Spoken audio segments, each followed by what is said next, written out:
Leafs, NHL, rumors, prospects, banter, and everything in between. This is the Shanaclan Podcast with Hobbs and Lugsy. Welcome back to the Shanaclan Podcast. My name is Alex Hobbs, and this is episode 21.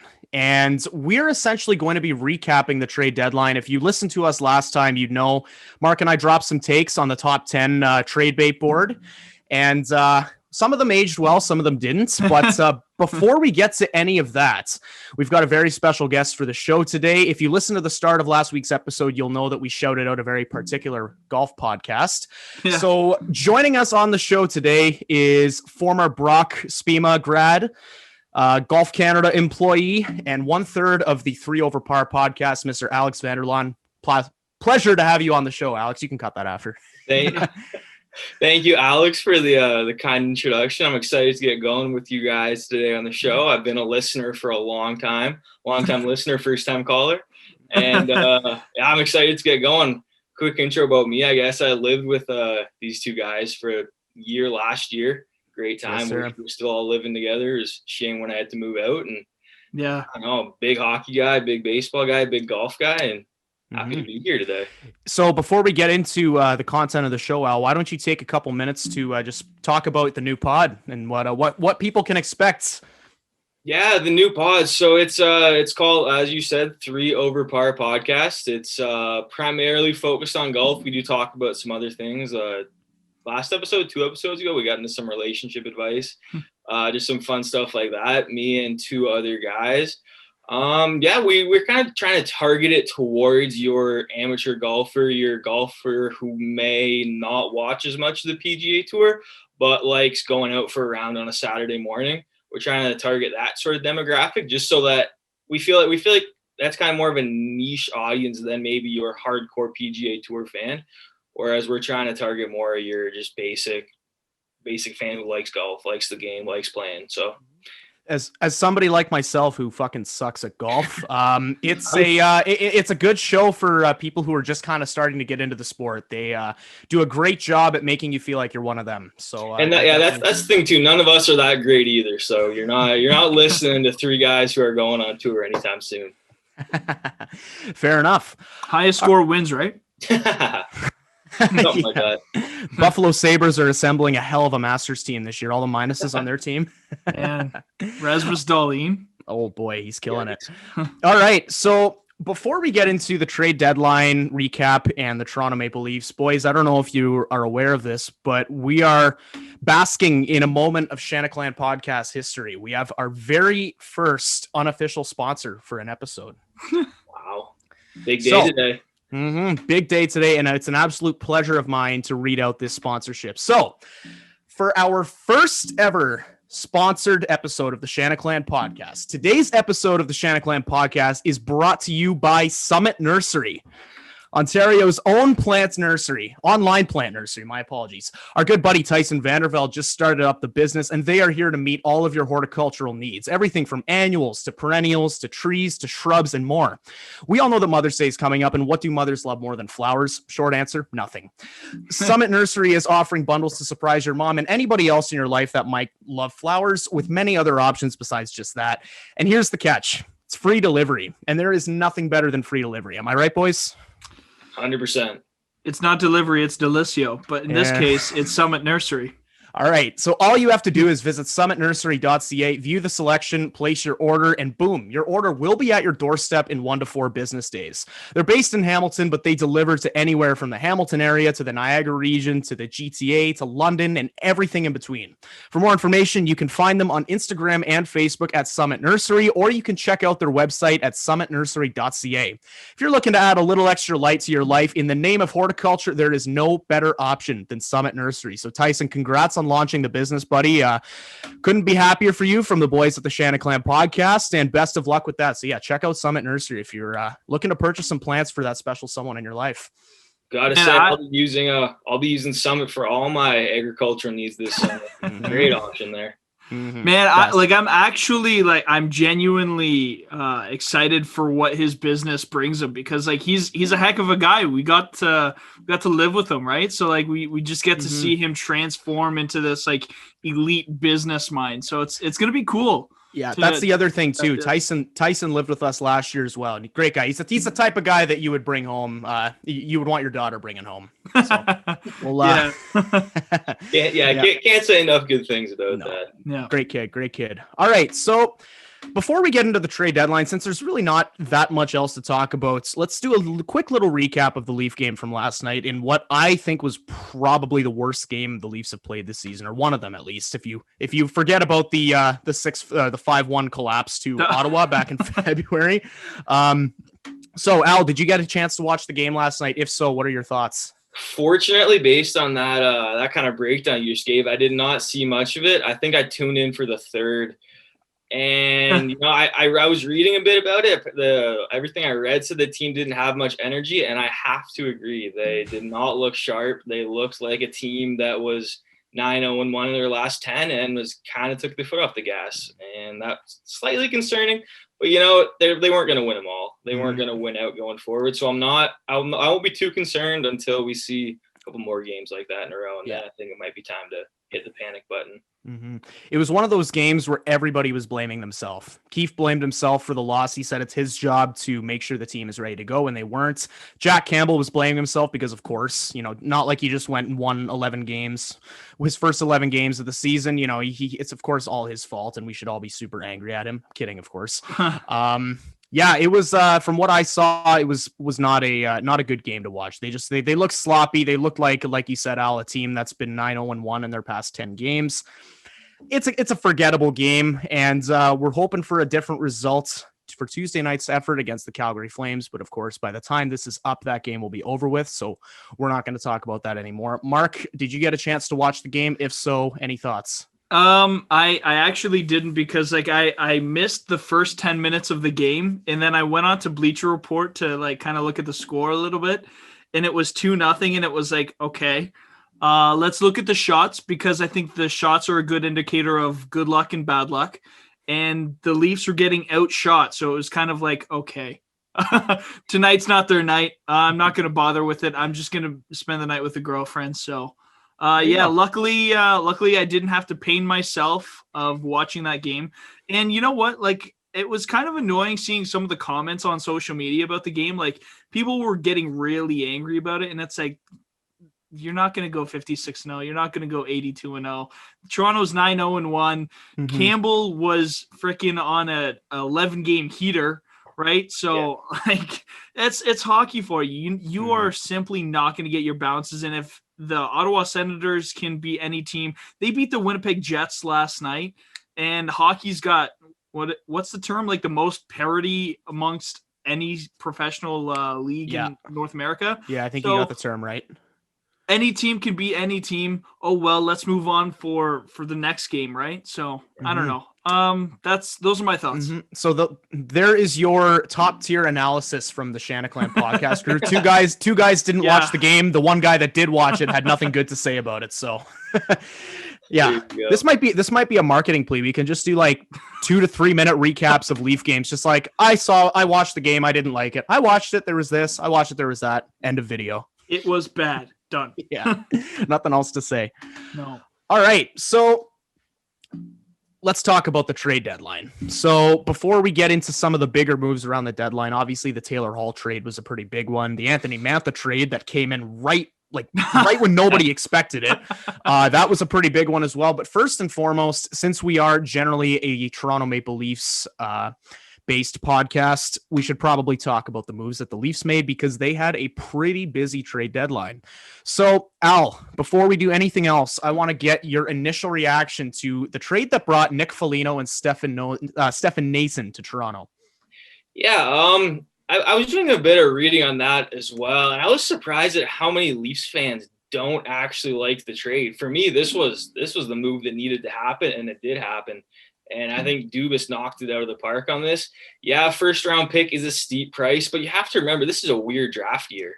It's not going to be a normal draft year. And the Leafs pick could be 29th, could be 30th, which is basically a second rounder at that point. And they need a guy like Foligno. He can play up and down the lineup, put him on the first line, put him on the second line, put him on the third line, plays the PK. I don't think Dubas could have done better there. No, absolutely not. And I think that's what a lot of Leaf fans don't really realize when talking about this trade. I was on Twitter all day. Sorry, Mark. Didn't mean to strike a tough spot for you there. I was on Twitter all day monitoring the reactions of Leaf fans on Sunday when they made that trade for Nick Foligno. And I noticed that there was a bit of a trajectory. At first, it seemed like the fans were divided half and half. Like some were happy with the trade and some were like, okay, but like if you're going to give up a first round pick, why wouldn't you just trade for Taylor Hall? And then as the day went on, I noticed more and more Leaf fans kind of jumping ship to the other side and understanding, okay, the Leafs probably needed Nick Foligno a little more than they needed Taylor Hall. And I think that's just the biggest argument you can make right there. I mean, we watched the Columbus Blue Jackets more or less manhandle the Leafs in the bubble last year. And who was the captain of that team? Nick Foligno. And he plays a style of game that addresses just so many different needs that the Leafs have. They need a better PK. They need a top six forward, as they mentioned, and they want more leadership in the dressing room. Dubas and Keefe said that they're looking to load up that dressing room with as many leaders as possible. And I think, I don't know, man. Like if you're a standard Leaf fan, I feel like you probably didn't watch Game 5 of the playoffs against Columbus last year. And the first thing you said was, man, we really need a guy like Taylor Hall. I don't think any Leaf fan was saying that. I think if anything, Leaf fans would have been like, we need a guy like Nick Foligno. Am I onto something here or what? Yeah, for sure. And just to touch on that leadership thing you mentioned, now at least have 4 guys in that dressing room who have been former captains in the league, in Foligno, Spezza, Thornton, and Tavares. And you can't underestimate how important that leadership is going to be, especially for a core that really hasn't accomplished anything playoff-wise to date. Mm-hmm. Having guys in there that can steady the ship when they go down by a goal or 2 goals, that's going to be huge. Yeah, absolutely. Mark, what were your initial thoughts on the trade? Man, Toronto has always been criticized for not having enough Savages in the lineup, and Foligno is an absolute friggin' beast in the playoffs. And looking at the lineup, you got Galchenyuk rocking it with Mats and Marner, and then you've got Mikheyev rocking it with Tavares and Hyman. And then the third line is, I think, why we got Foligno. Thornton, Kerfoot, Spezza. I love Spetz. I like Kerfoot. I just don't like Jumbo on that line. And if you were to put Foligno, Kerfoot, Spezza, that line's great. But then what Foligno really provides Toronto is versatility and options with a spine. He's not afraid to fight. He loves to hit. He loves to get down and dirty into the dirty areas of the rink, right? And then he's a phenomenal leader. He's a big stand-up guy. The price is whatever, because like Dubas picked 12 guys last year. So who cares? Picks. I don't think anyone's going to be complaining when they win the cup that they don't have a first round pick this year. Mm-hmm. That'll be the least of people's concerns. What was that? Did you say when they win the cup this year? When they win the cup. When? All right. With some hot takes. Coming in guns blazing. I love it. And I hate the narrative. Sorry, one thing. I hate the narrative that Dubas doesn't like grit and tenacity. It's just he overcorrected on it last season. That's what it was. He had to overcorrect to get rid of Babcock. Like, that's really what it is. Dubas understands how to build a team. We've got Jumbo. We've got Spezza. We've got Wayne. We've got Bogo. We've got Muzzin, Brody. Like, he's gotten the grit, and Foligno now, right? And then we're seeing Marner and Matthews along with Hyman. Like, Marner and Matthews have developed a little bit more gumption in their game. Matthews is throwing his weight around, and he is a world destroyer on the forecheck, and that's evident in his 32 goals. He leads the friggin' league by like 9 goals, I think. So I don't know. Dubas is doing fine. Right? It's up to the team now. Mm-hmm. Yeah, couldn't agree more. I seem to remember a specific quote from the 2015 draft when the Leafs had the 4th overall pick, and everyone was kind of questioning if they were going to take Mitch Marner or Noah Hannafin. Because you remember at the time, Mark Hunter and Kyle Dubas both wanted Marner. Babcock wanted Noah Hannafin. And I remember him being asked if they would be prioritizing size or skill going into the draft. And Dubas said something along the lines of, it is much, much easier to draft skill and trade for size than to draft size and trade for skill. And we're seeing that now. And anybody who's criticized Dubas and said that he doesn't like grits, or he doesn't like guys who throw the body, or he doesn't like Canadians, any of this bullshit that people have said about Kyle Dubas over the years, I love that over the past 2 years, he has done nothing but stomp that narrative. Because it's almost like he was onto something this entire time. You don't draft a goon in the third round of the NHL draft. You sign a goon in free agency. And I'm obviously throwing around the goon term a little bit. The Leafs haven't really gotten David Brohl, goons. No, JP Devane, much Tyler Biggs, much before Kyle Dubas's time there. But scars never disappear. Yeah, exactly. And you know what? That's the bottom line in the end, is Dubas understands that the Leafs are now in a position where they've drafted their entire core. They've got the skill guys that they've needed. You've noticed that no one's talking about a need for offense. And that's because Dubas is taking care of it. Now it's all come down to filling in the cracks around the team and filling those cracks with guys on cheap deals. Like Joe Thornton, obviously he's not much of a grit guy, but he's still a veteran presence, a guy that no one's going to complain about him signing. He's making $700,000.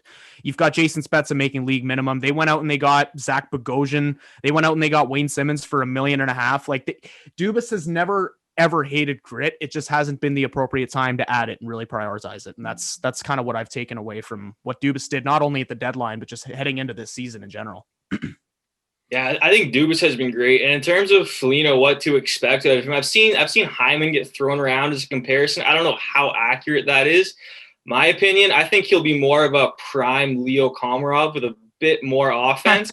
People might forget Komarov was an all-star in 2015-16. That might be saying something about what the Leafs were like that year. But I'll get lost with that. Get lost with that, man. No. Prime Komarov with offense. No disrespect to Uncle Leo is allowed on this podcast. I shit you not, during that season, I was debating getting a Komarov jersey. Whoa. I've got a Leaf jersey that's blank, and I was like, what is stopping me from going to Real Sports and getting Leo Komarov put on the back of my jersey? So I didn't end up going through with that, but I was a big Komarov guy back in 2015-16. I think another great point that you made earlier on too, Al, is the fact that this draft is very kind of weak and uncertain. There isn't even a guaranteed first overall pick this year. I mean, years past, we've seen Dahlin was the guy in 2018. It was generally believed it was going to be Jack Hughes in 2019. It was Lafreniere in 2020. And then obviously you have your McDavid drafts and your Matthews drafts and everything.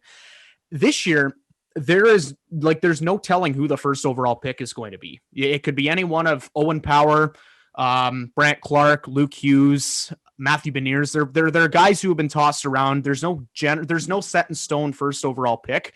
And I think that speaks volumes. Like, obviously a first round pick looks like a lot to give up for a guy that isn't having a great season offensively. He's a little bit older, has a hefty contract, but if Nick Foligno ends up laying down a crucial hit in the playoffs that saves a goal, or if he ends up scoring an overtime goal, or if he ends up giving the team a pep talk that gets them to turn around their game and win a series clinching game, people aren't going to be talking about that first round pick that might end up in the 25th to 32nd range. That's the way I've seen it this entire time. My only fear with Foligno is his lack of identity with Toronto. Columbus was his team, right? He was the captain there. He got to say what he wanted, and there's no denying he's a great leader.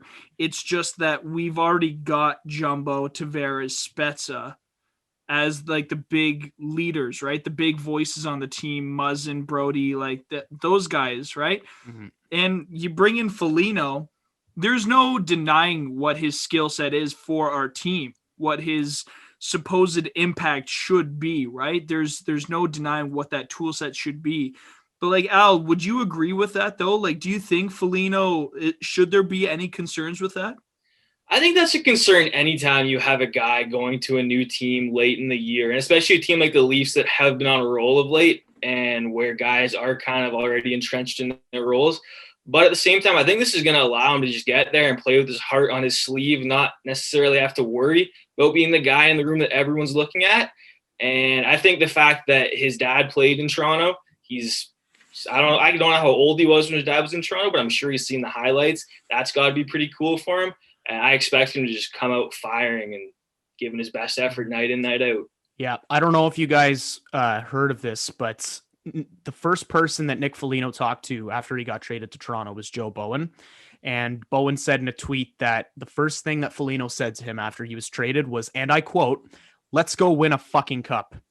So that tells you all you need to know about Nick Foligno. I mean, you guys both make good points. Like, Nick Foligno obviously is used to a very different system in Columbus and used to playing a different style of game. But I think at this point, he's just hungry to win a Stanley Cup. And he's a great leader. He's a great veteran, but he hasn't won a Stanley Cup before. So he's looking to get one of those under his belts. And like you said, Al, Mike Foligno spent some time in Toronto. And I think it'll just, he's getting to a place, he's coming into a place where the core of the team per se, like the young core of Matthews, Marner, and Nylander, they're the types that would kind of lead by example, but it's one of those things where adding another leadership voice to the dressing room, another booming voice, that can never hurt. And I don't think there's really going to be any concern of what his authority is in the dressing room, like where people look up to him versus guys like Tavares, guys like Spezza, guys like Thornton. I think if anything, it's just going to be here. Hey, here's another guy who's been there and knows what it takes to make a deep playoff run. And I think overall he's just another leader in a dressing room full of leaders already. And I think that's going to it's going to make, I can't speak right now. It is going to do wonders for the team down the stretch, I think. Mm-hmm. Yeah. So then with the other moves that Dubas made, Al, what do you think of bringing in Riddick and Hutton? In terms of Riddick, I don't know what you guys' thoughts are on the whole situation, but I don't think Freddie's going to play another game in a Leafs jersey. And it's kind of sad that maybe he got a lot of hate in his last days and no one even knew that those were the last days. Say what you want about how he's played lately, but he gave a lot for the team over the past couple of years. Hasn't always had the greatest defense in front of him, but he showed up and done his job. Yeah, I think it's kind of sad if you think about it. It is. Well, I was just gonna say, Al, by saying that, now I'm fucking holding back tears right now. You know what? That's a great point, and it's unfortunate. I hate ripping on Freddie more than anybody else because I have seen, and not just me, Leaf fans have seen games over the years where they have no business being in the game, but they were in the game thanks to the man that wears number 31, and it's I think you're onto something as well, Al, when you say that could be the last game he's ever played in Toronto. I noticed that Sheldon Keefe is being very cryptic with the way that he's kind of assessing the situation. He's saying he's not claiming that Freddie's officially done for the year, but if you look back last week, he said something along the lines of, he'll be back sometime before the playoffs after the deadline. And now that's changed to, I wouldn't be surprised if he played again for us, whether it's now or in the playoffs. So now they're not even sure if he'll be back for the start of the playoffs. And I don't think anyone wants to go out and say, yes, Freddie's done for the season. But the reality is David Riddick is a proven backup goalie in this league. And he's not really a guy I'd imagine they would want to just bury. Mm-hmm. And he's a glorified backup. He's a glorified because Riddick has gotten back-to-back seasons of 40-plus games. Mm-hmm. So. Yeah, no, that just even further proves my point. He's not a guy like Michael Hutchinson where it's like, all right, well, we'll use you as a backup now, but now we're just going to send you back to the AHL. Like, I don't think they would have traded for David Riddick to do him like that. And I think it just proves that the Leafs are in the hunt for insurance. And I think the acquisition of David Riddick it's a big one. I like it a lot. Mm-hmm. And as much as it would really be too bad if Anderson's done as a Leaf, what it does save us all from having to go through is a goalie controversy where every day front page of the newspaper, is it going to be Campbell? Is it going to be Freddie? Mm-hmm. And I've never been a goalie before, but I can't imagine that's good for your confidence, not knowing who's going to be in net the next day, having to battle a guy they're probably pretty close, and that it can't be fun for anybody involved. So I think the fact that if Anderson is out for the year, it saves the team from having to go through that controversy. Mm-hmm. Maybe it's a silver lining in what kind of sucks for Freddie, but mm-hmm. I'm just personally happy that they made the deal because the Leafs every single time they play Calgary and David Riddick started against them, he turned into Mika Kiprusoff. Like every single time. So you know what they say? If you can't beat them, trade for them. Like, Nick Foligno, and then Nick Foligno was another perfect example of that. He burned the Leafs in the bubble last year. So what they do, they said, hey, Riley Nash is the best example of that because he did it on Boston and then he did it on Columbus. So I'm a big fan of the trade for Riddick. If I'm being completely honest, I did not think that the Leafs were going to be in the market for a goalie because I thought that Freddie Anderson was going to be back probably like I said, they were saying last week, like before the playoffs. And I figured, okay, you can ride a tandem of Hutchinson and Campbell until then, but you will definitely not see me complaining about some extra insurance on the goaltending front because we've seen the Leafs get burned by the exact opposite of that, not having enough goaltending options. And give me too many good goalies over not enough good goalies any day of the week. That's the most Captain Obvious statement I've ever made, but that's fine. Well, the one thing I am I like bringing in Riddick. I'm just kind of surprised though, because Toronto's got a 22-point lead on the 5th spot on Calgary. There's the 4 spots, but Calgary is in that fifth place in the division, and Toronto's got 22 points on them. If I'm Keefe, I'm like, all right, Venny, you're in. Let's see what you got, bud. I don't know. I like it, but I don't think in the playoffs, if Fred's healthy before the playoffs, trading for Riddick to me doesn't make any sense because you have Jack, but we all know that Jack's not 100%. That is a fact. There's no possible way that he's 100%. And then if I'm Michael Hutchinson right now, I'm kind of peeved a little bit that management felt the need to go for another goalie because all right, I was thrown to the Wolves last year and now I've got an opportunity to show you guys again that hey, I'm someone to bet on, but then it's hey, actually no, Mike, press box, taxi squad, screw you. I kind of agree with that, but at the same time, remember at the start of the season, the Leafs also had Aaron Dell. Yeah. Hutchinson wasn't supposed to be any more than their 4th goalie at the time. So I think he's probably expected that he's not going to be in the playoffs as a backup goalie.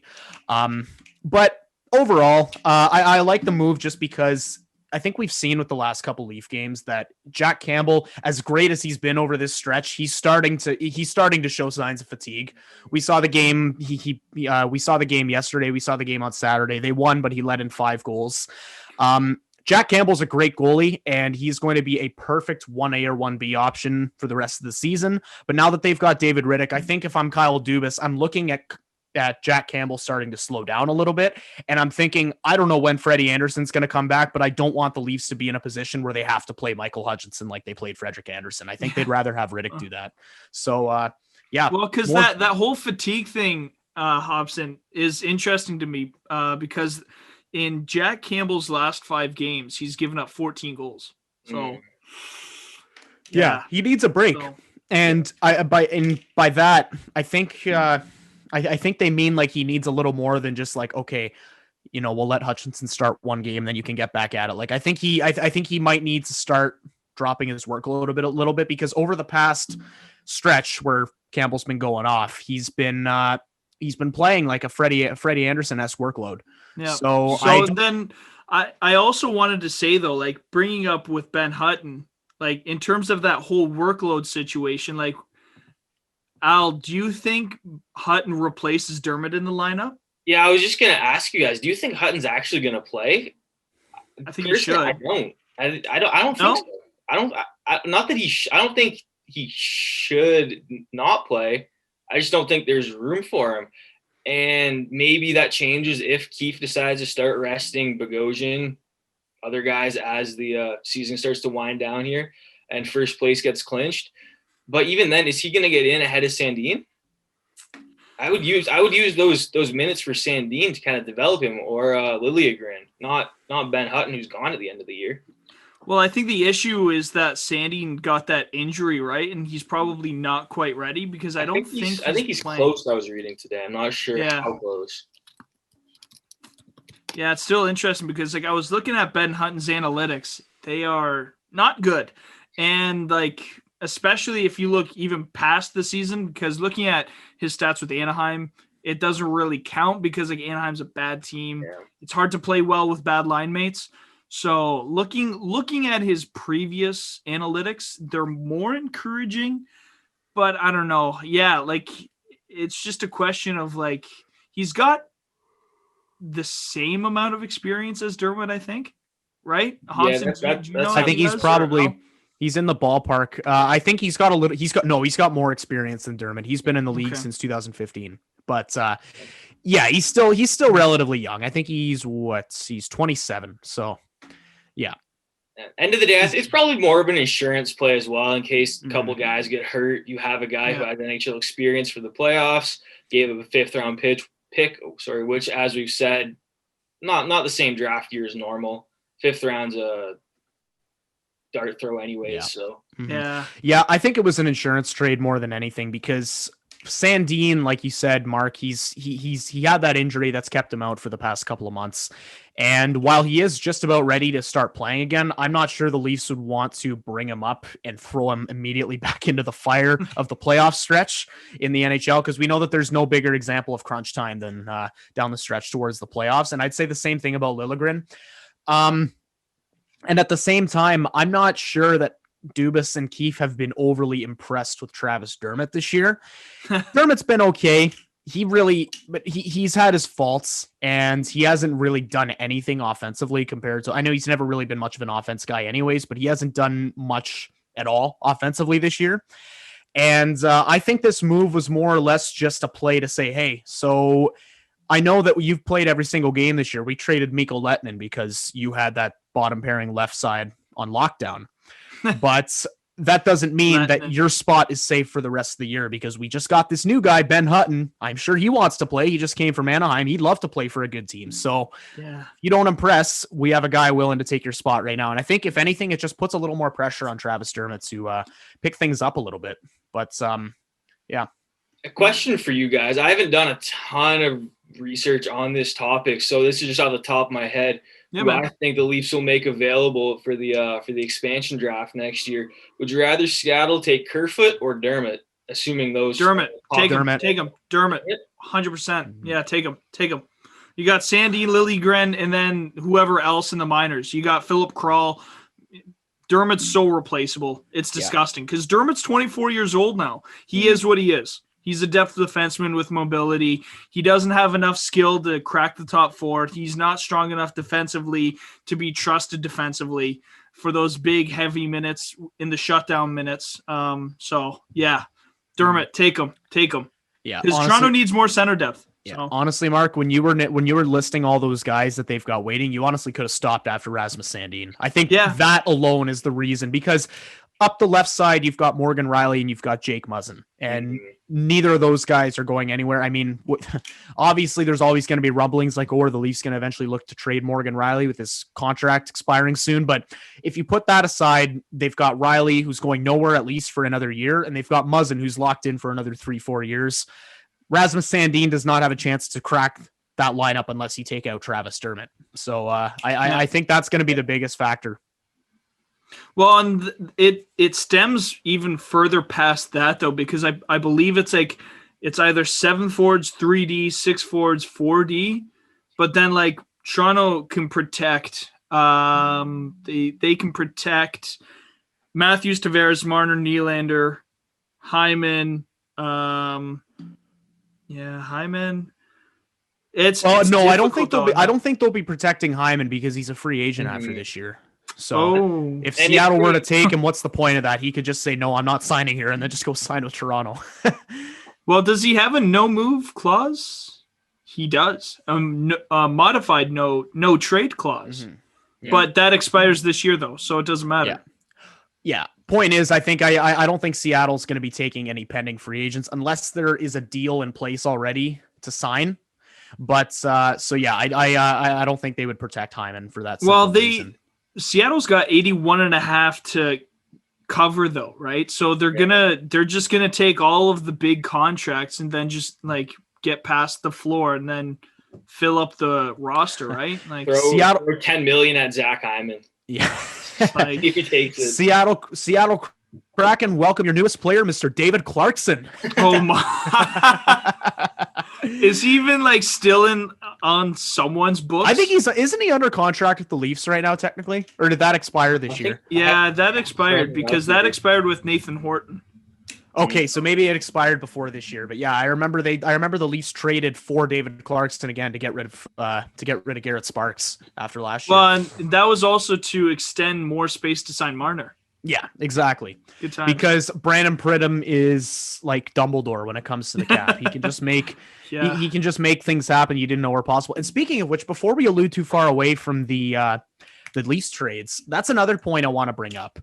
I absolutely love the sheer manipulation on Kyle Dubas's front when it comes to the Nick Foligno trade, because for those that are listening and didn't know, I've seen more three-way trades this year than I've ever seen before. And San Jose acted kind of as the broker, and they kind of acted as the third wheel in two separate trades, the Foligno trade and then the one that sent David Savard from Columbus to Tampa Bay. So in this case, for the Foligno trade, Columbus is retaining 50% of Foligno's cap, and San Jose is retaining 25% of his cap. So the Leafs realistically are only paying Nick Foligno $1.3 million. Is that not just the most like genius move you've ever seen? Like, Al, what do you make of that? Yeah, I think that, like you said, Dubas, Pridham, everyone up top for the Leafs, they're good at this stuff, no question about it. And I think that's an example of how the Leafs, while they can't spend more money on players than any other team, spending more money on guys in the front office and getting the best of the best up top, they're using that to their advantage for sure. Yeah, I also I've been reading comments from people just on Twitter and in the comment sections on Facebook. You know, where the most educated fans gather to share their opinions. Always. And yeah, a lot of them are pissed off. They're acting like Pridham's breaking rules. They're like, oh, teams shouldn't be able to manipulate salary like this. If you trade for a guy with the big cap, you should be able to pay all of it. And it's like, dude, this is not just a rule for the Leafs. Any NHL team can do this if they want. Tampa Bay's doing it. Like, is it the bottom market teams do it too? Like, I was just on Cap Friendly. The Arizona Coyotes are playing Marian Hossa almost $6 million. yeah. That's cap manipulation as well, just a different form of it. Well, geez, you can even look back to when the Leafs traded Clarkson and got Nathan Horton back. Mm-hmm. Like, it's everyone does it. It's just different ways and different advantages. Yeah, and there's a role for it for everyone. Like, even the San Jose Sharks, they're doing this for two teams. The San Jose Sharks have the cap room just to they're not going anywhere this year. They knew they didn't have to worry about adding anyone with a lot of salary. I know they've got some albatross contracts on their team, but they were in a good spot cap wise where they could afford to pay 25% of Foligno's cap and 25%, I think it was, of David Savard's cap.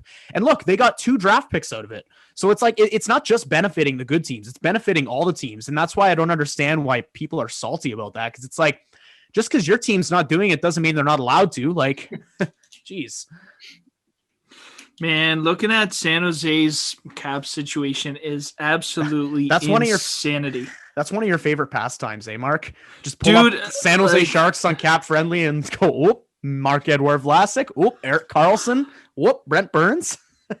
Like, Vlasic is cooked. He's cooked. Mm-hmm. He's done. He is done. Mm-hmm. And there's only so many players that you can buy out, and there's only so many players that you can retain salary on. And just like Marc-Edouard Vlasic's contract is so bad. Remember how he was on Team Canada in 2014? He was good. He was very good. I don't think he was ever as good as his contract has been, though. No. And when they paid him, it was more paying him for what you have done, not what you're gonna do, which is never a good idea. No, same goes with Erik Karlsson. Oh my God, Al, that might be the best quote I've ever heard. It's never a good idea. I am writing that down as we speak. I'm going to put it into Google Docs. Get that as a tattoo in the forearm. Oh man, that's going to be my first tattoo. Someone just checks, see some ink on my forearm. It's like, hey, what does that say? It says, pay someone for what they will do, not for what they have done. What does that mean? Just something someone on a podcast said a couple years ago. I don't know. Actually, that might have been an intelligent quote, but I just realized my name is spelt wrong on this Zoom thing. It's wrong when I was introducing myself. So I'm gonna have to go back and change it. Alex Vanderlaan. Luckily, your name will not show up on the production, so that's okay. I'm a rookie. That's fine. You're okay. You're fine. You're Now, fine. Couple other minor trades to touch on before we move on to the rest of the big fish from this year's trade deadline. Al, some brief reactions on the Riley Nash trade. What did you think of that when it happened? Yeah, another depth move. Not that my emotion didn't swing all too much. Not too high, not too low. Yeah. You'll probably see the lineup, fourth line, better than Engvall, so no complaints there. But you should. I don't. It's a good move. It's a depth move. It's not a move that really moves the needle much for me, though. I don't know about you guys. Yeah, I think the one thing that I really liked about that trade, and it was one of those things where when I first saw the trade break, I just said to myself, why? Like, what? Riley Nash, like, is this your big move, Kyle? Like, is this the move that's going to push us over the top and bring us to the promised land that is winning a Stanley Cup? But no, the more I thought about it, and I actually softly called this for those that follow me on Twitter. I said, I think this Riley Nash move is nothing but a predecessor to the potential Nick Foligno trade. And look what happened. I think the fact that they knew that Riley Nash was going to be out until the playoffs, at least until the time when his salary won't go against the Leafs cap. And I think the fact that he played for Boston in the year they eliminated Toronto, and he played for Columbus in the year they eliminated Toronto, I think it was one of those things where the main purpose of the move was to acquire cap space, which is what they did. As soon as they got him, they put him on long-term injured reserve and immediately freed up $2 million in cap space. And once he comes back in the playoffs, there's your fourth line center, a defensively responsible fourth line center, a guy that'll help the penalty kill along with Nick Foligno.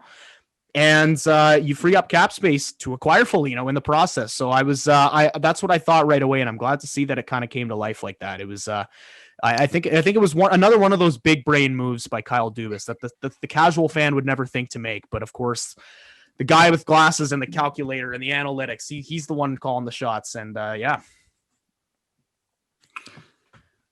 So Al, what do you think? Like, besides the Nash trade, like, what would you grade Dubas's trade deadline? Grade it. Let's go with I want to give him an A-. Don't worry about sounding biased. I want to give him an A-, but also he didn't make any huge moves. But I don't think he needed to make a huge move. So yeah, let's stick with an A- for his deadline. I think the Foligno trade was exactly what the Leafs needed. I think that Riddick is going to be a good 1B to Campbell's 1A, hopefully, for the remainder of the year. I think that Hutton and we were just talking about him, Riley Nash, good depth pieces. I think he did what he needed to do, and that gives him an A- in my books. Mm-hmm. I wholeheartedly agree. And you always worry about giving your own team an A- at the trade deadline or in free agency because you're going to sound biased. But truth be told, the Leafs attacked every single need they had coming into this trade deadline. They wanted a top six forward. Foligno, while he's not your stereotypical top six forward, he's a guy that can play in the top six and a guy that will help them. He's a guy with a type of game style that the Leafs need. They attacked goaltending help and they attacked the depth defenseman. Well, not attacked a depth defenseman, but they attacked the need for a depth defenseman. And they did it all while spending, I think, a grand total of probably $2-3 million, maybe. Like they made the cap space for it open up and they made it work. So yeah, I think I don't know what else I would have done if I was Dubas at this deadline. I may have traded for a guy like Jamie Alexiak, but who knows? Maybe that trade just wasn't meant to happen. Mark, what are your thoughts? Do you agree with the opinion of the Owls here? Yeah, the double Owls. I'll say that I'll give Dubas a really strong B+. The A would have been acquiring Oleksiak, but that price reportedly was probably way too much. Jim Nill said that Oleksiak is a part of their core, so that to me makes it sound like probably a first-round pick, high-end prospect, and then maybe a roster player for Oleksiak. And it's like, yeah, Oleksiak's athletic. He's strong defensively. He can log a lot of minutes. But at the end of the day, he's just a top 4 defenseman. He's not a top pairing defenseman. And he's one of those guys that's prone to being overplayed. So it's really easy for GMs to overrate their players more often than not. And I'll just stick to my B+ for Dubas. I really like that he addressed the needs of the grit, the sandpaper, the goaltending depth. I would have liked a little more defensive depth. The draft picks to me now are meaningless. We've got our prospects, and even now the prospects in the minors don't mean a whole lot when you've got your core. You don't really hinge on Robertson. It would be great if he panned out. It'd be absolutely phenomenal. You just don't need him to, right? And like you got Philip Kral, who cares? You got Liljegren, cool. That's great if he pans out. If not, oh well, right? Sandin, you would like it if he panned out because Riley's a little bit of an idiot in his own end, right? So it's, I don't know. I would have liked a little more defensive depth. The goaltending thing was a smart play. Getting Foligno was amazing. I love Foligno. So I'll B+.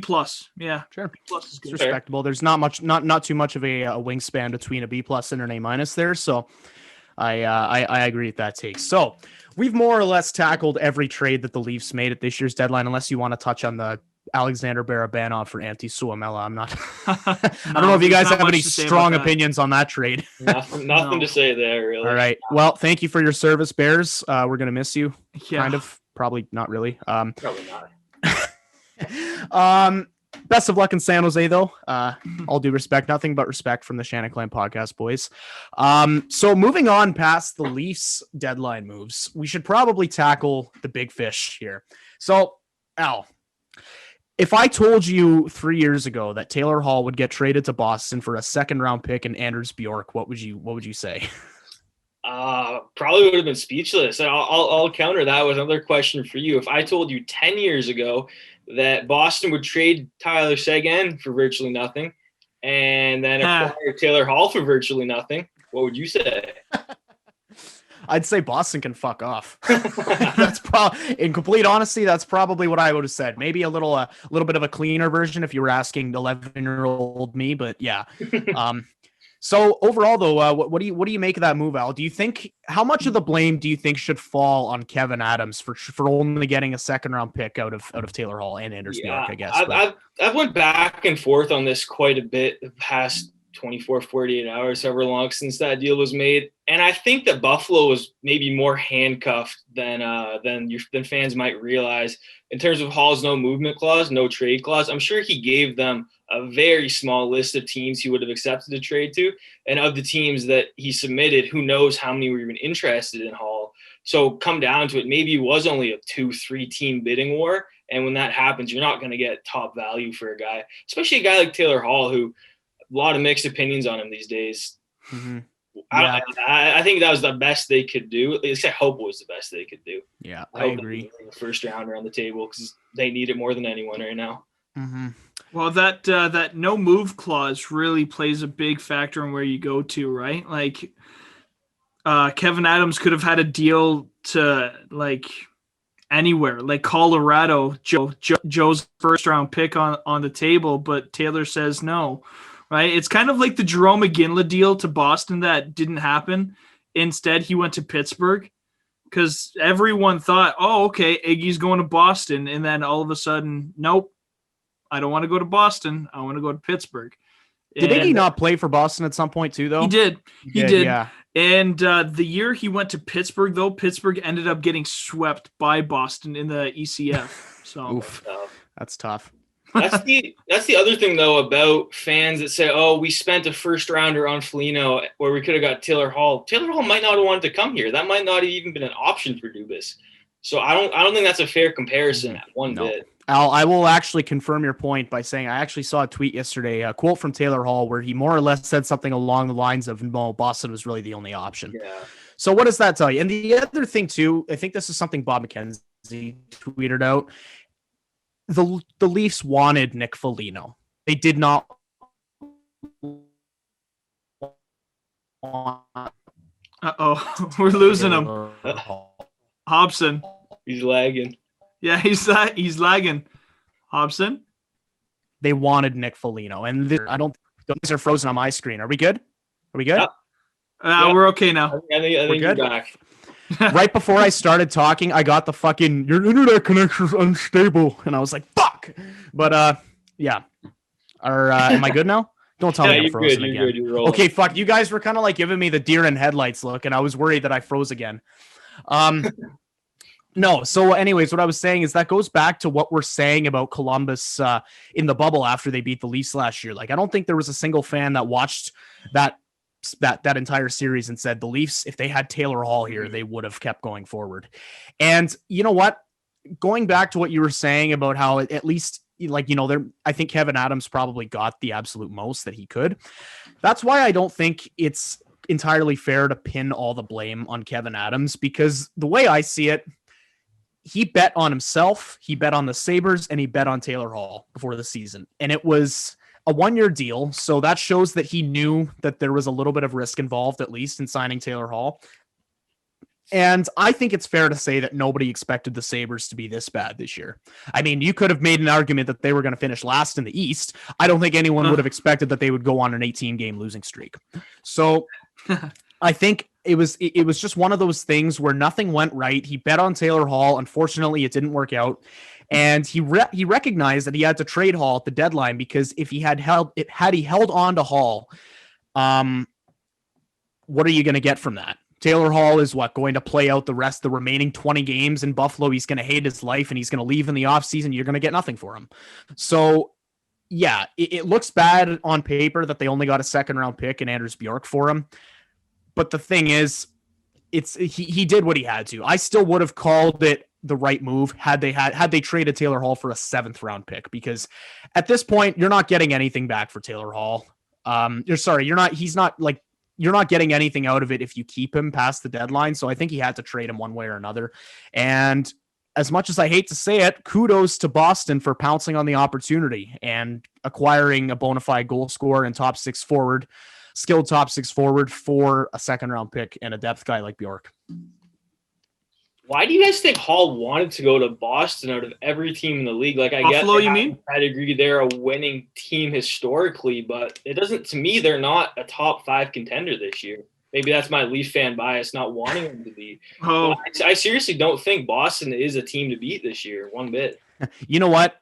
I think it comes down to, people say that about Boston every year, and Boston always somehow finds a way.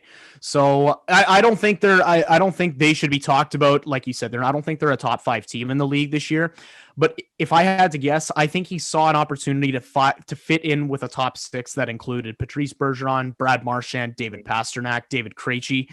And he saw that as an opportunity and a role that he could fit into, and he can probably provide them. They're more of a gritty team, so he could provide them a little extra skill. And I think he probably, like I said, just sees the way that Boston somehow turns another gear in the playoffs every year, and I think he feels like he can be a big part of that. So. Speaking of Boston, did you guys see the decor that they rolled out? Oh. I think it was Saturday or Sunday. Oh man, Hobson and I were talking about that, dude. That decor was stanky. It might have been the worst decor that's ever started an NHL game past like 20 years, 30 years. And they were all created players. They were all like franchise mode, auto-generated names. Like, I'm going to see if I can. Boston team that's supposed to be good this year. McAvoy is back, but like Carlo's out. John Moore is guy. Matt Grzelcyk. Matt Grzelcyk is day-to-day, so he'll be back soonish. I don't know. But Tuukka Rask is on the IR. Halak is day-to-day. So that means either one of them, when they come back, they're not going to be fully healthy because players are stupid and they see the Stanley Cup and it's like, ooh, I want that, right? So then players are going to be coming back like 50%. Boston is not winning the Cup this year.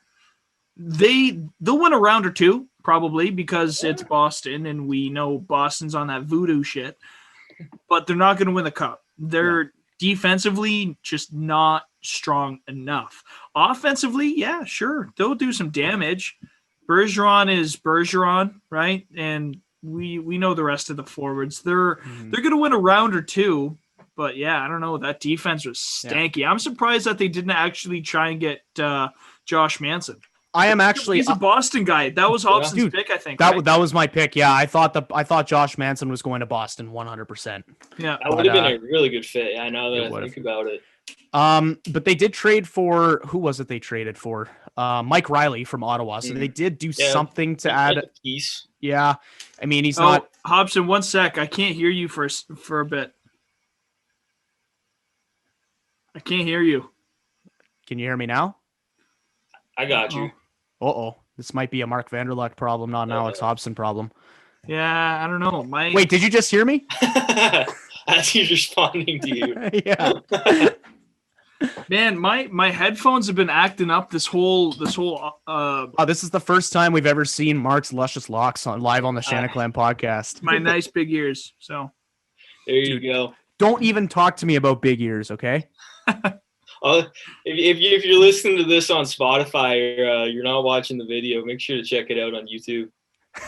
Yeah, nice plug Make sure to check out Mark's massive ears on YouTube, guys. So you're having no problem hearing us now, of course? No, yeah, it's good now. I don't know what my headphones were doing. Because all of a sudden it was like you'd go through a tunnel and it was just like, okay, now I can't hear them.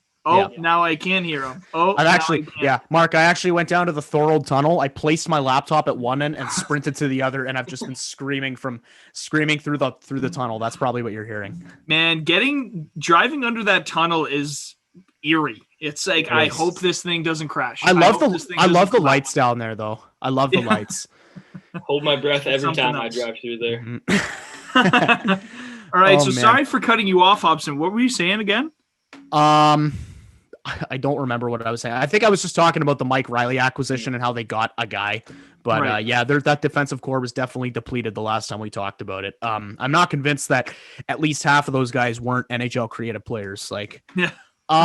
Okay, so there's one more real big fish trade that I wanted to actually, you know what? No, we'll save that for the end. There's another deal I want to ask you about here, Al.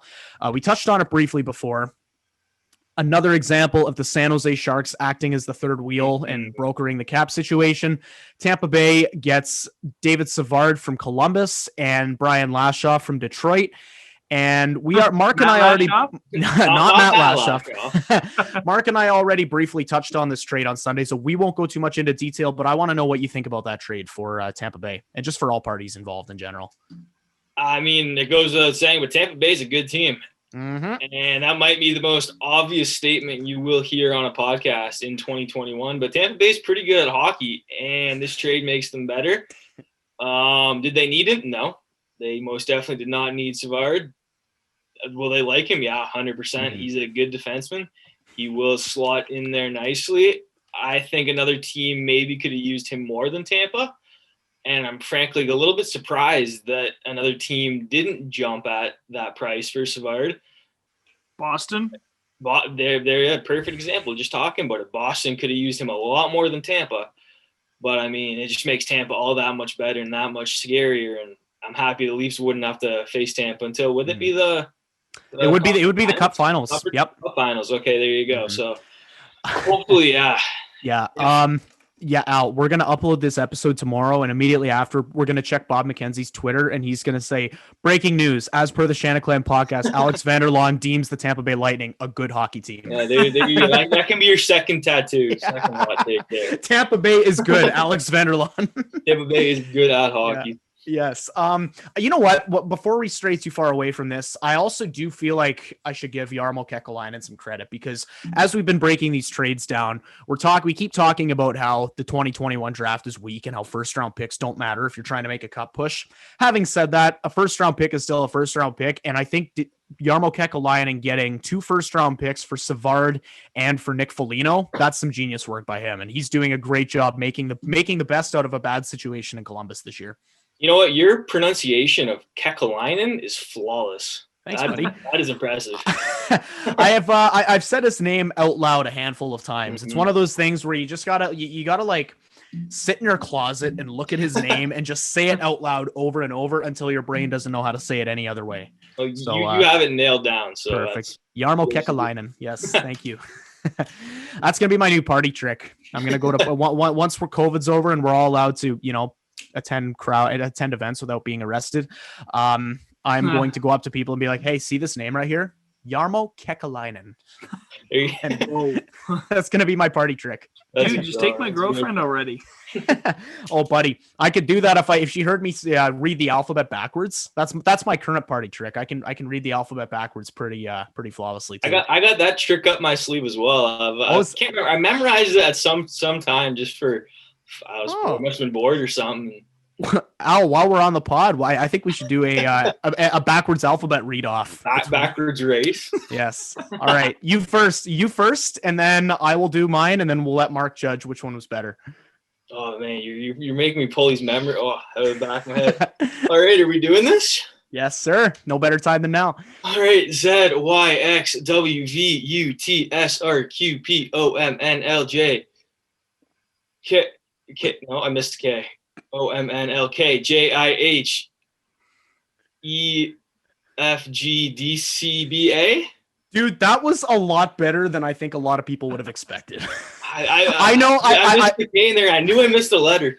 I had those exact same issues. My problem whenever I'd read the alphabet backwards would always be the exact same two spots that you fumbled in. The whole N and M swap, and then the K and J. Those always fuck me up. I'm actually kind of surprised I was still able to remember that. I was You don't expect it's not something you expect to be called to do on the spot. No, I just like I did now. We're gonna talk about it and then move past, but you put me on the spot there. Al, honestly, round of applause from me, buddy. I think that was a job well done. Job well done. I can't even do the alphabet forwards. Mark's like A, B, C, F. Fuck. Yeah. Just a flex here. This is what I've been doing for years. Z Y X W V U T S R Q P O N M L K J I H D F E C E D C B A. Fuck! I kind of fucked up towards the end there too, but that was much quicker than mine. I think you win that read off. All right, chill, right. Hobson. Chill. We're just talking hockey here, man. Like we're all friends. We're cool. Mark, you want to have a go at it? No. Come on, okay. Mark. Z. There you go. Oh, okay. Good effort. Z. Everything in between. A. Boom. Z. A. There. All right. So, wow. Went off on a little bit of a tangent there. A Joe Woodward tangent, classic. So one final trade I want to get your thoughts on now, because it kind of broke 2 hours after the actual trade deadline finished, and I don't think anybody was expecting it just because of the parties involved. But Anthony Mantha gets traded from Detroit to Washington in exchange for Jakub Vrana, who is it? Richard Panik, a first-round pick and a second-round pick. So what do you think of that trade? I think like everybody else, I did not see that coming. It really came out of the blue.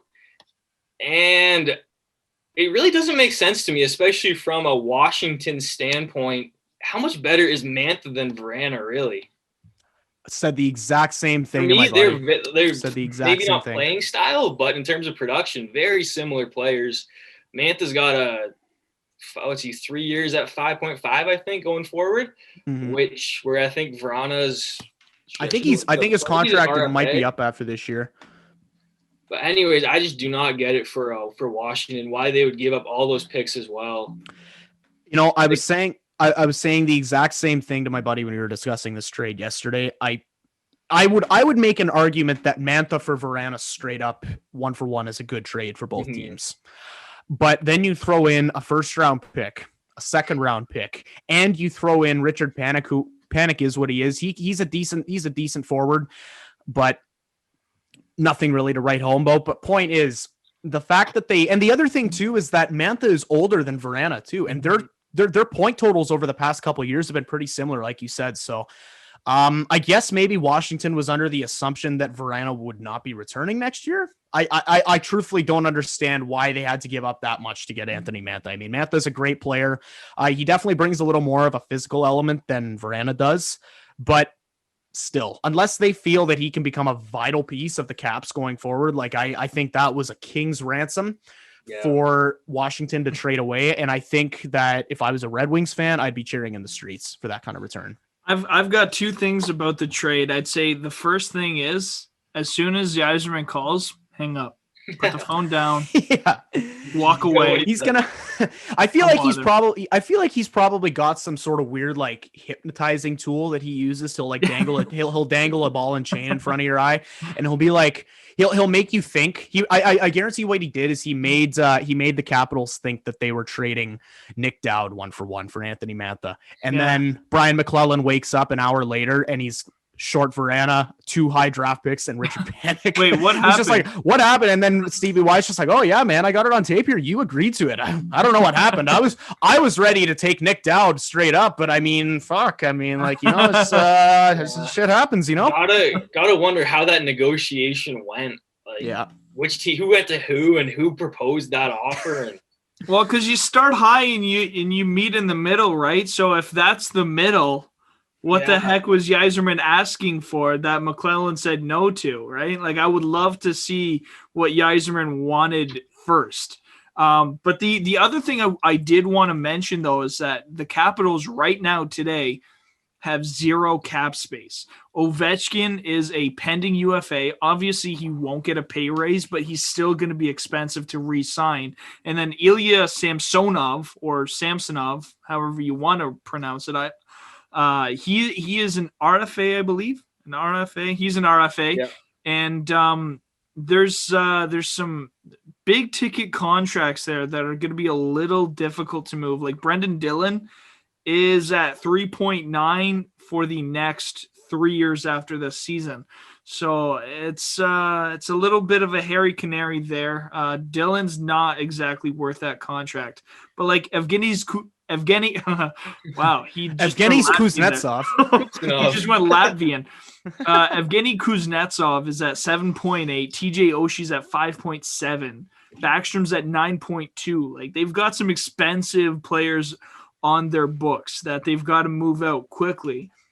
And luckily for them, he's got some term, but re-signing Ovechkin's going to be a little difficult.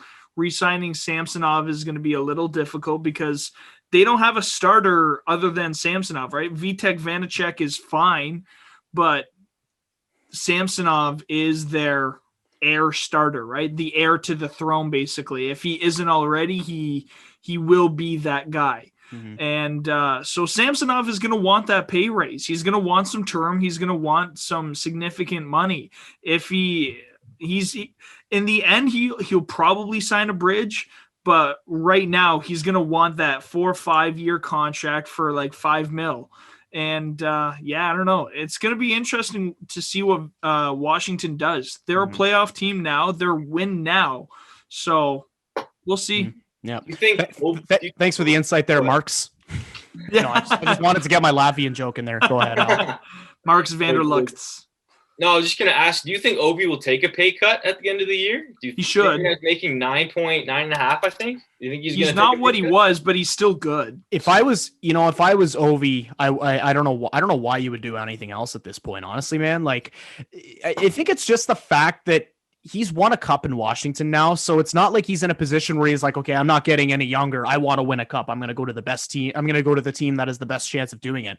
He's won his cup in Washington. If he likes Washington, and I know he's raising his family there, and he's probably super accustomed to the city, like, I don't know why he would go anywhere else, especially since Washington is at a Cage. That is true. That's a good point. I didn't consider, but that would be a curveball. He's achieved anything he's wanted in the NHL besides being the NHL's best goal scorer, which I'm not quite sure he's going to do, but he's got his cup. And he's a top 10 NHL player of all time. We all know this. There's no debate. You know who would fit in Washington in their cap structure then if Obi leaves is Taylor Hall at the end of the year. We'll be having this exact. There's a take. I like that, Al. I like that a lot. I think my hot Taylor Hall take, though, is that he goes to Seattle and they just throw the book at him to get a star. That's my Taylor Hall hot take. All right. That's a good one. You've got too. a couple. Like so we're up to 2 on the Al Vanderlaan hot takes count today. That and the Leafs winning the cup this year. Not if, when. You gotta start a tally. Yeah. Before we move off this topic too, to allude to what you were saying before, Al, about you got to wonder who approached who in terms of that trade. I have to imagine, all jokes aside, the way that this went is Brian McClellan probably approached the Red Wings about Mantha, 100%. and then Yzerman used that to his advantage, and he really pumped Mantha's tires. And he said, "Listen, dude, the only guy on this roster we are not trading is Dylan Larkin. And if we were to trade anybody else on this, if we were to keep anyone else on this roster, it would be Mantha. So you can have him, but we need a big offer from you." And I'm sure he just milked that, and he said, "Hey, well, we're fine to keep Mantha. Like he's under contract for another couple of years, so." I feel like he probably just went apple picking in that sense. He was like, okay, I'll take a Verana, I will take a first round pick, and I will take a second round pick, and I will take Richard Panik. And if you don't like this offer, you can fuck yourself. I feel like that's probably more or less how the conversation went, maybe without the profanity at the end. But Yzerman was probably like, okay, Verana's expiring. We can take some depth and your first round picks. Yeah. Okay, fine. Just one.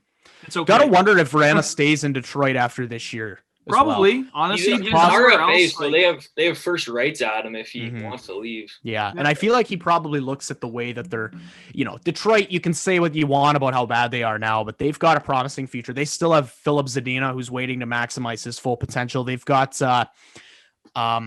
Lucas Raymond, he's gonna be coming up in a couple of years. They got Moritz Seider. They've got a pretty up and coming future. And again, if we're talking about a hockey team that Steve Yzerman runs, so yeah, like they're going to be good eventually. I feel like Verana might use their lack thereof of cap space to his advantage, and I think he might. I won't say he'll take the Red Wings to the bank, but I think he'll certainly re-sign there. I'd have to imagine. Yeah, I like it. All right, so before we wrap up the episode, Mark, I thought it would just be funny if we take a look at this TSN trade bait top 10 right here. Yes, sir. Looking over this list, only 2 out of the 10 guys in the top 10 got traded yesterday, and that's Hall and Foligno. Mike Hoffman's still in St. Louis. Iafallo re-signed in LA. Red Wings didn't trade Bernier or Glendening. Michael Granlund stayed in Nashville. Dallas held on to Alexiak. Nashville also held on to Matthias Ekholm, and Josh Manson is still a Ducks. So, not too much to reflect on in terms of what we guessed right. I went 1 for 2. I got the Foligno one right. I did not get the Hall one right. I predicted he would go to Colorado. That didn't happen. So I thought Hall was going to Edmonton. I thought Edmonton was a phenomenal place for Hall. 1 for 2 for both of us. That's a passing grade. We will take that and run. There you go. All right. So real quick before we wrap up the episode, Al, we usually like to do a little bit of banter, like Mark said at the start of the episode, but we didn't really do that this time because we wanted to get you introduced and give you the floor to talk about your new podcast and just some general thoughts on and some general insight on like where you come from and what you're about. So we save the banter for the end. So one thing I'd like to ask you about, I see a Josh Donaldson jersey in the back. You're obviously a Toronto Blue Jays fan as well. Give us the Cliff Notes version of what you think the fans can expect out of the Toronto Blue Jays this year. Well, that's a good question, and it's a tough answer if I'm being honest, because what I thought was going to happen with the Blue Jays this year has not happened. I thought it was going to be all offense, and the pitching would struggle to keep up. But early on in the year, the pitching has been all right. They've held up their end of the deal, and the offense has let the team down more often than not. So I don't really know what to expect going forward. I hope that when George Springer comes back and the bats start to wake up, that they'll challenge for a wild card berth. But there's a lot of potential outcomes for the Jays this year. Mm-hmm. I don't know. You guys are both Jays fans. What have you been seeing? Well, personally, I've been seeing the way that George Springer's been acting in the dugout, just the way that they pick him up on camera. And, he's injured right now, but he's in the dugout and he's joking around with Vladdy and Bo and Biggio. Banging the trash cans. All the young guys. Yeah. Well, and that actually leads me into my next point there, Mark.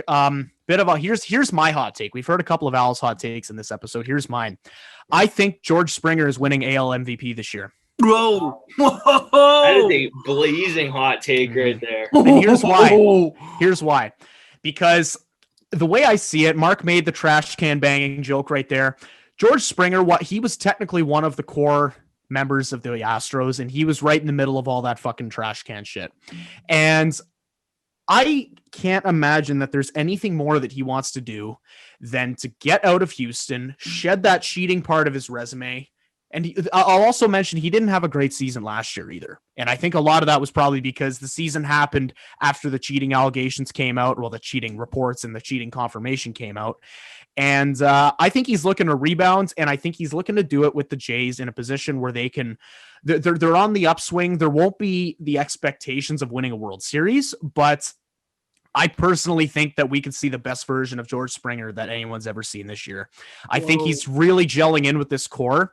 And like I said, there's probably nothing more that he wants to do than to shed that cheating reputation, get people to forget about cheating Astro George Springer, and to learn more about leadoff man in Toronto, leading the core of Bo Bichette, Vlad Guerrero Jr., Kevin Biggio, George Springer. I think that when he comes back, he could be a real contender for AL MVP this year. I think it's funny though. Just one point about that though. I think it'll be funny if the Jays were to ever like get close to the World Series or heck even win it. Fans of other teams will say, "Oh, since the Blue Jays won with George Springer, that obviously means they probably cheated too because the Blue Jays suck." And you know what? For that you can literally just say, "Why the fuck would any team be stupid enough to cheat?" After the Astros did it. Judging by the lack of discipline handed towards the Astros, I think more teams would be enticed to.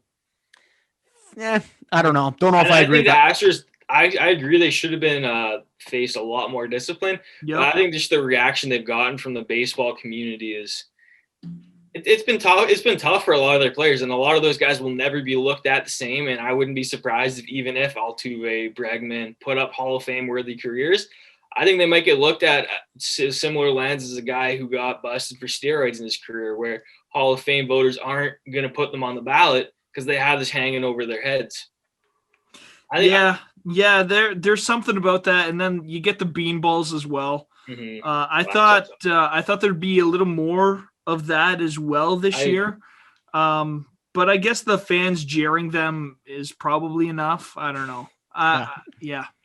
Anyways, that's that. Like they cheated 4 years ago. So what are we going to be able to do about it now, right? So, just for reference, Hobbs, on your hot take there, a quick Google search found that the fewest games played in a season to still win MVP in a 162 game season, George Brett, 1980, won the AL MVP after playing only 117 games. So it's doable. It's been done before. Mm-hmm. Yeah, I don't know. I just see, any biased Jays fan can have a take where they're like, oh, Vladdy will go off this year, he'll win AL MVP, or Bo will go off, he'll win AL MVP. I don't know. I just have this suspicion, especially like I said, seeing the way that Springer's been interacting with his new teammates in the dugout and seeing how the bats have kind of gone completely silent without his presence in the lineup. I think he comes back. He's in his leadoff spot where he's comfortable. There's 30 to 40 home run potential and plus 280 batting average potential out of George Springer there. I think we could see the best version of Springer we've ever seen before. We'll revisit this in September. Maybe this will turn out to be a Galaxy Brain take. Maybe this will turn out to be just the worst take of all time. But I don't know. I think it's possible. And I think based on experience alone and everything else that comes with George Springer, I think there's enough evidence to make a case for George Springer for MVP this year. It'd be nice for the Jays. Yeah. Would it ever be nice for the Jays? All right. Well, that more or less wraps up this edition of the Shanaclan podcast. Al, what I would like to do before we cut loose here is give you the floor to talk about once again what to expect from the to tell our 6 listeners where they can find the 3 Over Par podcast, and maybe plug any other projects you have coming up. Anything you want. The floor is yours. I appreciate the opportunity. We've been having a lot of fun with our podcast. We just recorded our 2nd episode actually last night. So expect that to be live Wednesday. So I believe the same day this one's going to be up. Mm-hmm. So if you're into golf, if you're amateur golfer, we talked a bit of Masters, talked a bit about the rounds we've been playing lately, did a couple of fun would you rather questions. Would love to.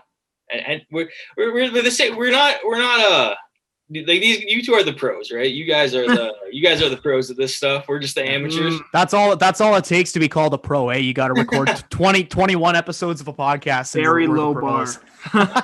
we're just having fun though. And it is a lot of fun, and love to get the listens. Absolutely. All right. Well, to everybody that's stuck with us till the end, let us know. We'll give you a shout out at the end of the episode.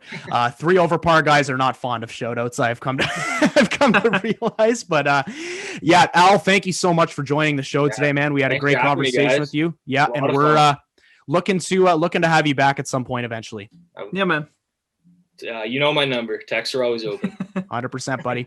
All right. Thank you for listening to this edition of the Shanaclan podcast. We will see you next time. Bow.